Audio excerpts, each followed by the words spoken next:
Hello everybody, Katie Galanti here from The Evolutionary, and as usual, sometimes I do not have time to write. I'm in the middle of a relocation with lots of moving pieces. I'm currently in Italy. A few months ago I was in Canada, 6 months ago I was in Mexico, so there's been a lot of moving around. So I'm not fully set up yet in a place where I can do a lot of writing. But I wanted to just make a few observations about current astrology and some upcoming astrology. I wanted to write something about the Aries Stellium, but I didn't have time. And the Aries Stellium was yesterday. We had 7 planets in Aries. The Aries energy is lingering a little bit. The moon eventually is going to move out of Aries. The moon moves quickly, and I forgot to kind of look at all of the dates in which stuff shifts out of that. But if I remember correctly, we've got a few days of that influence, and then some of the faster moving planets start moving out of the way. And I just wanted to mitigate a little bit some of the positions that people have taken on that stellium. Because I saw that stellium the first time last year. I was looking forward into 2026, and I was like, ooh, look at this. There's like millions of planets in Aries. Like the whole sky is going to be in Aries. What is going to happen here? However, once I started tuning into it a little bit more, I was thinking, actually, this Aries stellium, I mean, it's a big deal, but it's not as explosive as it may look at a first glance. Because if you think 7 planets in Aries, you're thinking, wow, that's a lot of fire. What is going to happen here? But most of those planets that are in Aries are fast-moving planets, apart from Saturn and Neptune. Saturn takes 2.5 years to move through a sign, and so Saturn is in Aries at the moment, and it's going to be for a while. Neptune takes 14 years to move through a sign, and Neptune is in Aries right now, just at the beginning of it, and it's going to be there for another 14 years. However, both Saturn and Neptune have a restrictive effect on Aries, in the sense that Saturn is putting boundaries on Aries. It's asking Aries to analyze itself, and it restricts the flow of the Aries, so that the Aries has to go deeper. While the Neptune is a dissolving influence, or a spiritualizing influence if we're lucky, but if not, it's a dissolving influence. Or it can be a deceptive influence, but it's a diffusing influence. So when I was thinking about this, I was thinking, okay, so the only 2 planets that actually really carry weight here in the Aries stellium are planets that are kind of diffusing or restricting the Aries energy. So once you started to look at it a little deeper, that stellium did not feel quite as punchy, okay? However, having said that, it's still a very big concentration of Aries energy, likely for most people in one house. So the important thing is to take a look at what house that stellium falls into. So where do you have Aries in your chart? And then to know that that part of your chart is going to be very amplified, or at least it's going to have a spotlight on it of some kind. Although, as I say, it may be a spotlight that has more to do with restriction and dissolution than it has to do with explosive energy, okay? Because I've heard a few people online say, oh, this is a really explosive stellium, but actually it isn't. There's a lot of Aries energy, but it's not Pluto or Uranus in there. It's Neptune and Saturn. So in some ways it's more Neptune and Saturn. It's almost like whatever the Neptune-Saturn conjunction is all about, we were going to get more of it. Okay? So that is my observation about the Aries stellium. And by the way, so far, it's kind of interesting how we look at planets in the future from the past. Like, so we look at things and we think, oh, this planet is going to manifest this way. this planet may manifest this other way. And while we get the archetypes right, almost all the time, things do not manifest exactly as we thought they would. A, because the universe is very creative. It finds all sorts of ways to manifest things. But also, every planetary energy is born, not that it's born, but it shapes form from the energy of the moment in which that aspect is happening. And sometimes 6 months before, it's not super easy to see where that energy is going to be taking form from. And so 6 months prior, you may think, this energy is going to take this form because you're reading it from that moment in the past. But once you get to those 6 months forward, then the energy manifests from that moment in the present, which may be different from where you were looking at it from 6 months prior. So it's very often that things take shape and they don't exactly take the shape that you expected. So for example, with the Neptune and Saturn conjunction in Aries, which by the way energetically is still continuing now, like it's not an exact conjunction, but the two planets are still very close together. So that energy is still unfolding in the world, all right? There was various things that looking ahead, you were thinking, some kind of holy war. That's what I was seeing. I was thinking, this is going to manifest in some kind of empowerment of the Christian right or religious right in general. And then there's going to be a lot of crusading. I kept getting the word crusading. But actually what I am seeing more of now is an intensifying of a spiritual war. Yes, and Neptune is spirituality and Aries is war. But it's a much more subtle spiritual war that we're seeing. The spiritual war that we're seeing is literally between dark forces and light forces for the supremacy over the timeline. And I know that there's some people that are listening to this that maybe don't even understand what it is that I'm talking about because you may not be tapped into the whole timeline thing. But we are in an Earth cycle that is coming to a bifurcation point on what I call a timeline node. And I started seeing this 20 years ago. I think I wrote about this the first time for Paradigm Shift somewhere around 2005. So I've been seeing that for a while. So, and I've been talking about it for a while too. And now there's a lot of people that talk about timeline shift and all the rest of it. But when I started, very few people were talking about it at all. Although people were talking about ascension, they weren't necessarily putting it into terms of timelines. And there is literally a tug of war over this timeline. And what is becoming very clear is that this tug of war is happening not just between factions of planetary power, but it's also happening between literally light forces and dark forces. And as a result of that, two things are happening. One, there's a massive amount of disclosure that is happening with regards to various topics that are uncovering a lot of the planetary darkness so that it can be seen and so that it can be shifted. And then on the other hand, there's a lot of psychic attack going on at the moment. And in fact, I'm in the process of putting out a sale for energy clearings because I'm seeing now, even with people that I have been clearing regularly as part of my work as a healer, there's sort of people that come to me every now and then to get clearings, and so I'm used to what is usually ticking in their field because I clear them often, and they have about 10 to 100 times more pollution in their fields than they would usually have. And that is because there's a lot going on the astral plane right now that is bringing a lot of this dark energy into people's fields. And it's literally a part of the tug of war for the timeline that the dark forces are kind of kicking up all of this entities and dark energy pollution and dark energy streams and you name it to unprecedented degrees on the astral plane. And another thing that I've noticed is that people are talking about this.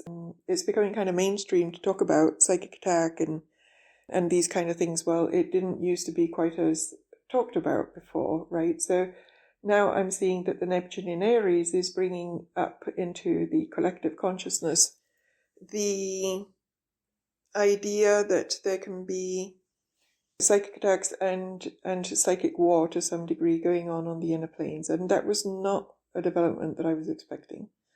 But it is a development that is out there, okay?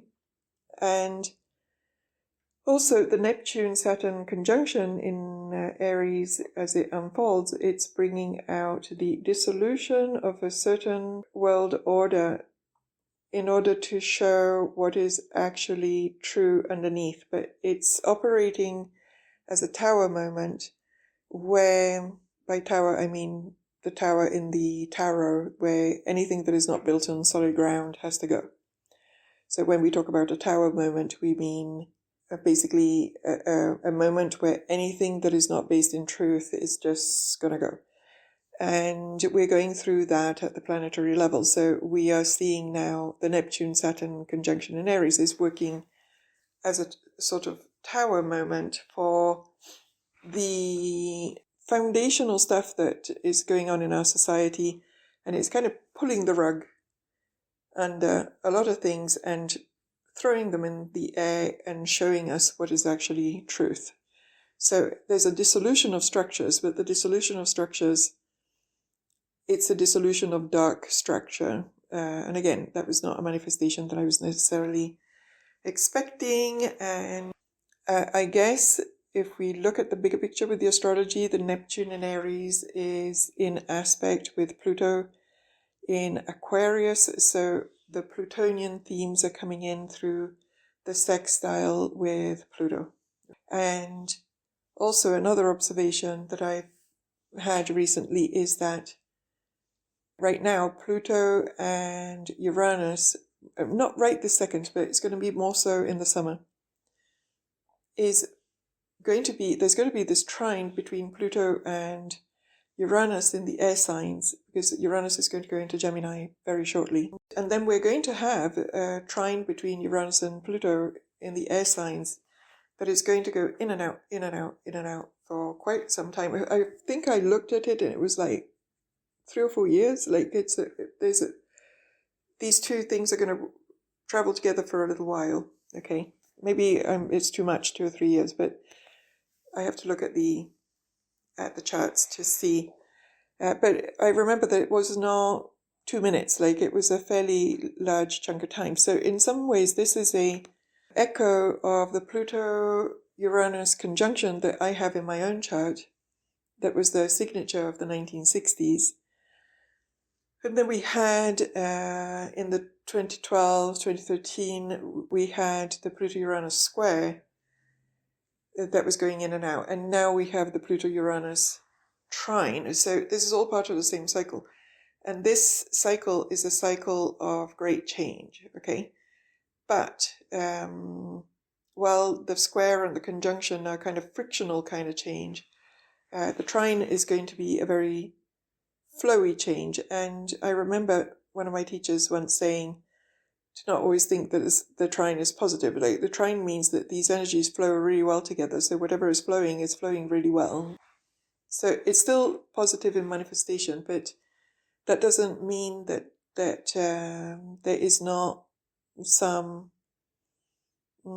discomfort with some of it. Okay. So basically Pluto-Uranus is a very revolutionary, let's change everything kind of energy. And these two Pluto-Uranus planets are going to be in a trine, I think, from the summer going forward for a couple of years at least. Now, Uranus in Gemini. Uranus is going to move out of Taurus soon, where it's been for 7 years. It dipped into Gemini last year for a couple of months. During that time, OpenAI came out with the next generation of ChatGPT. Most people didn't like it, but it was still the next generation. And there was a lot of innovations within the AI field. I think that when Uranus goes into Gemini for good, technology is going to accelerate, the whole AI is going to accelerate, but I also think that the discourse around it is going to accelerate as well. So, because we also have Pluto in Aquarius, so anything that is out of alignment with the AI is going to come to people's attention. Because there is a dark side to technology, and that is going to come to people's attention as well. And definitely there's going to be discourse that is going to start happening around the concentration of power into the hands of the tech elite, because if all of this AI technology is going to revolutionize the world, who rules that technology and who operates that technology is also going to be important. And it should be, because these are people that are going to have a lot of power that previously maybe didn't have quite as much of it. Wherever power goes, you have to assess how that power is behaving and managed. I think that in general, the people are going to want to have some of their power back, because that's what happens when Pluto goes in Aquarius also. So Uranus in Gemini is also going to bring in a lot of new ideas, a lot of new concepts, a lot of new ways of doing things, and very accelerated mental bodies. And if you're an air sign, this may work very well for you, and for some people it may be a bit too much, and there's going to be a need to regulate the nervous system, to integrate the fast mental body. It's going to be a very fast mental body, and so we're going to have to find ways to ground and integrate, and to not get burnt out. And the burnout of air and fire time is different from a more physical kind of burnout. This is more of a mental burnout. It's like the circuits are running too fast and things are getting combusted. Right? So people are going to have to find ways of grounding and being in nature, doing things that are going to bring you back into the body. I also think that there's going to be a big push towards a very digital, a very transhumanist kind of world, and society is going to split into two, and there's going to be the people that are yay about that, and then there's going to be the people that are like, I don't think so, I prefer to continue with a more organic earth. And personally, although I do like technology because it's fun and useful, I actually also agree that we need to stay in the more organic manifestation of our earth, because if we don't, we may not be able to get it back. Okay? So this is an important point in which we are going to be called, if you're a spiritual metaphysical person and you're wanting to be in the higher timeline, you need to stay in the organic zone of organic life, connection to the earth, a connection to your own soul, connection to everything that is real. The technology is very seductive, but it's ultimately leads to places that are not real in the long run. And this is a revisiting of Atlantean themes. The Atlanteans went through this exact same fork in the road, and the bulk of the people chose the more technological route, and eventually the whole of their society went belly up. Grids collapsed, there was all sorts of problems, and that society was done.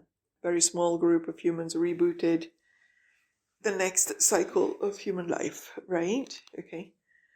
We are at a similar crossroad. We're not quite right in it yet, but that same seduction is reappearing, and from a soul perspective, the same souls are involved, both on the light side and the dark side. There's many Atlantean souls that are being called to learn this lesson again. And this time we're supposed to choose organic over synthetic and augmented and artificial. Not just intelligence, but artificial life. So for example, if we think about artificial life, genetically modified foods, genetically modified this or that, even genetically modified humans, we need to stay out of all of that kind of stuff, okay? And we need to stay as close to real, organic, and natural as possible in all things. Everything else is a seduction, okay? Also, there was something I wanted to say about Uranus in Taurus, that Uranus in Taurus, when I first looked at it, I was like, okay, changes in agriculture, food, money, earthy things, earthquakes, and so on, right? And all of those things have been a thing. We've had changes but also protests around agriculture across the world. There's been all of the Bitcoin and cryptocurrencies thing truly kind of kicked in during Uranus in Taurus. We've also had a boom of plastic surgery, which is Uranian modifications of the body, and transgender type surgeries as well, which is literally changing the body quite radically. So Taurus is very often about the body, about the natural world, about the physical world, and Uranus coming in there to make all these changes, right? So those things did happen. But one of the things that has happened that it only really registered with me towards the end of the transit, which I think is because I needed to go through it without thinking that it was about Uranus, okay, is destabilization of the solid ground that you're walking on. So Taurus is the stable structures of life in some ways. Not the government structures. The government structures, those are like Capricorn, right? But the Taurus thing is more like the day-to-day structures of life. And Uranus coming in there has caused a lot of disruption to those. Look at COVID and lockdowns and, a lot of people relocating to be able to afford to live. A lot of retirees have moved to Portugal, or they moved to South America, or there's been a lot of solopreneurs that have been working from their computers from other countries and so on. And so there's been a lot of this moving around, things not being very solid, and people losing jobs and having to reinvent themselves and so on. And I'm not saying that is going to go away completely once Uranus goes into Gemini, because Uranus is just going to do its disruption in a different way. But it is going to be a different way. It's going to be more in the field of the mind and ideas, and it's in the mind field, and it may change how we do writing. It may change how we do communicating. It may change. I can see the AI all over this one, but I don't think it's going to impact daily life in the same way that Uranus and Taurus did. Some of that Taurian stability may come back, just in a rearranged form. And one of the purposes of that Uranus in Taurus from a evolutionary perspective was to help people to become less dependent on the structures of life and more for stability and more rooted in their root chakras, regardless of what life is doing. So in my case, I moved 9 times in 6 years, and of those 9 moves, 4 were international moves. And so one of the things that I learned through that was you can adapt and make home anywhere, given a little bit of time. And so all of the pieces that tend to be attached to one's home or local environment or whatever, if you learn to detach from that, your root chakra can root pretty much anywhere. And that there's ways of finding stability wherever you anchor, okay? And I'm not saying it wasn't challenging at times, because it was, but that is ultimately what the lesson was. The lesson was you're not dependent on a certain set of permanent externals to be able to root. You can root very quickly in this environment, that environment. And I know at least 3 other people that during the Uranus in Taurus time were bounced around, all of which were light workers, because I think that the Earth itself needed certain lights in certain places at different times, right? So some people were called to move around a lot during this time. But I have a feeling that that may not be quite as prominent a thing as we move forward, okay? So there may be some more stability. Once Uranus moves out of Taurus, we may find that there is a bit more stability, but we are going to be challenged to look at the same set of energies in the field of the mind and communication, okay? And from a technological perspective, because Uranus is always linked to technology somehow, we may also see mind altering or mind augmenting technologies coming through, just the same way that during Uranus in Taurus we saw plastic surgery becoming quite a thing, even at the mainstream level. We may see brain implants, brain chips, brain altering technologies, ways of downloading your memories into something, which I don't recommend. Or phones that you don't have to hold anymore, but you can see them through glasses or whatever. So we're going to see some technologies that have some kind of mind interface coming out as well. All right, when I have a bit more time, I will write a proper article about some of this stuff, but I just thought that since we're getting closer to Uranus moving out of Taurus and into Gemini, that I would just drop these thoughts here so that people can start thinking about them. Uranus is going into Gemini on April 26, which is in less than 10 days. And one of the things that you can do as you're preparing for this is to have a look in your chart and have a look and see where does Gemini fall in your chart, especially the beginning degrees of Gemini. Where do they fall? And that is where Uranus is going to be. And wherever that is, you can expect a Uranian energy of change to start coming into that area of your life. And to do that, just go to astro.com. It's free. You put in your chart data and have a look of where Gemini is on in your chart, okay? I don't do a ton of astrology readings. I don't tend to take on that many astrology clients. I do more healing work than astrology work. But I will take on maybe 3 per month, okay? So if you're interested in having a look at your chart to see where all of these energies of this big shift that we're going through fall for you, you can contact me via my website or even through the Substack thing. I do get the emails that people send through the Substack. And you can contact me for that. And if you are interested in having an energy clearing, you can contact me about that as well. Okay? All right. So, and the energy clearing is important at the moment because people are more loaded with stuff than they think that they are.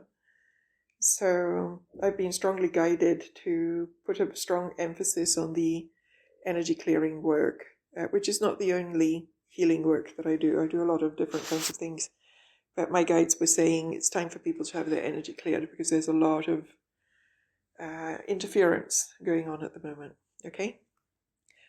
Alrighty, so I'm thinking if there's anything else. Do sign up if you're into the meditation aspect of things and you want to contribute to the planetary shift energetically in a positive way. I have 2 things going on. My Planetary Shifters YouTube channel, which I am going to start posting to more regularly, with planetary meditations that are interactive with planetary energy to help the planet to hold the high frequencies and clear the lower frequencies so that we can steadily move into the higher timeline. I've been doing this work for at least 6 years. In fact, the first meditations I started doing about this were almost 25 years ago.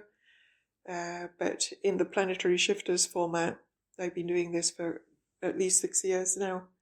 But I used to do it on my Facebook page, but I'm now guided to do it on YouTube. Okay, so I'm doing it there.